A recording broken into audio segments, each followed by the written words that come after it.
The periodic table. Wow, let's simplify it. Okay, so this will be a quick one. So the question is saying B6. So this is an exam question. It came in 2022. Okay, so the following table shows elements coded with letters Q to Y. So all these elements with letters Q to what? To Y, which do not represent the actual symbols of any of the elements in the periodic table.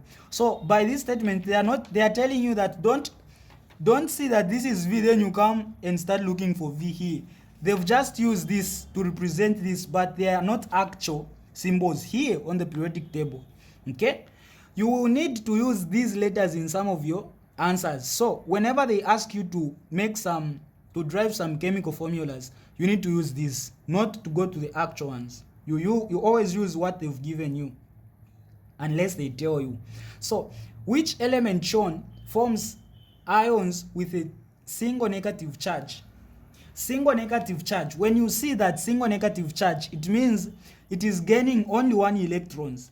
Whenever an element gains, it becomes an ion with a negative charge. Okay, that is very important. When it gains, it becomes a negative charged ion. When it loses, it becomes positive. So for this to become negative, it is gaining. But when they say with a single charge, it means it is gaining only a single electron, one electron.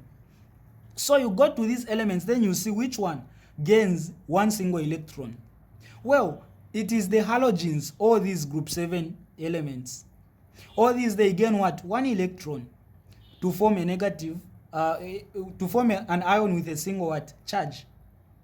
They are opposite to group 1. Group 1 loses 1 and become positive. These ones, they gain and become negative. So any between W and X is the correct answer.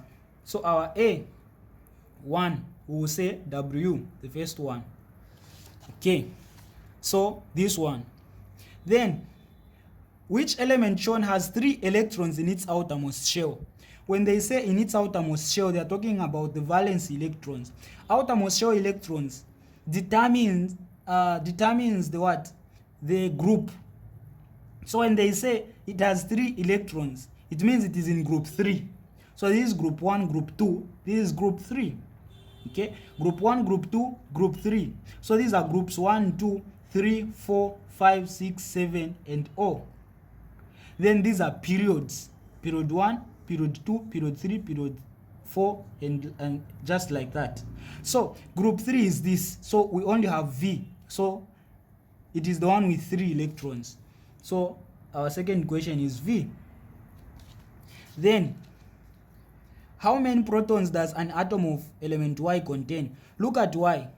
At the top, in the same line as Q, same period. Just get your periodic table, you will have it in your exams. This is hydrogen, which is Q. It can be anywhere between this and this, between group 1 and group O, anywhere. So don't get surprised when you see it here. It is same. So this is Y. Our Y is here, which is helium. You see, it is in the same period with hydrogen. I said these are periods. So our Y is what? Is helium. How many protons they are asking? Proton number is this number at the bottom, or atomic number. The one on top is the mass number. So this is the number of protons, 2. As simple as that. So our B, how many electrons does Y contain? I mean, how many protons? 2 protons. Then C, 1. State the element which is the most reactive metal, then non-metal. The most reactive metal, when you come here, these are metals, right? So it's going to be in group 1 because these are more reactive than this.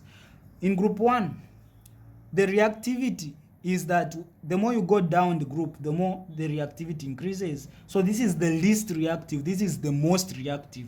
Okay, the more we go down, the more the elements become active. I mean, the more they become reactive. So T is the most what? Reactive, since it's the one at the bottom. So this is our C1. We have T, the most reactive metal. Then the most reactive non-metal, these are non-metals now, this side. So metals are on the left side, these are non-metals. Then these are transition metals. So for these ones, these are the non-metals. Which one? So it's opposite to group 1. I said the more we go down, the more the reactivity increases. The more we go down for the non-metals, the halogens, the more the reactivity decreases. So the one on top is the most reactive. The one at the bottom is the least reactive. It's opposite. So for C2, it's the W, the one on top, the most reactive. Then deduce the formula of the compound formed between elements U and W. U and what? W. This is our U. It is in group what? 2. I said these are groups 1, 2. Then we skip this. This is 3, 4, 5, 6, 7, 8. Okay? Group O. So these are groups. We skip this. This part. This is for transition metals. So these are group 2. For group 2, it means it has how many electrons? It has 2. Don't forget, I said for this one, it has 3 electrons because it is in group 3. So U is in group 2. Means this means it has 2 electrons in the outermost shells, okay, or the valence electrons. So between U and the question is asking between U and W. This is our D. Between U and W. So between U and W, this is our U. This is how we deduce the what? The formula. You write the valence on top here. So U is in group what? Is in group 2. So we write a 2 here. Then they want they are reacting it with W. You write it here. What is the valence of W? It is in group 7. The valence is 1 for this group 7, the halogens. It's 1 because they gain 1 electron to become stable. These, they lose 2 electrons to become stable. So the valence is 2. So from here, you just bring the valences down. So we'll have U. This valence will come here according to the arrow. Then we'll have W. This valence will come here. 1 we don't write. So in the end, we'll have UW2 as our final chemical formula. This is the periodic table, as simple as this. Alright, don't forget to subscribe.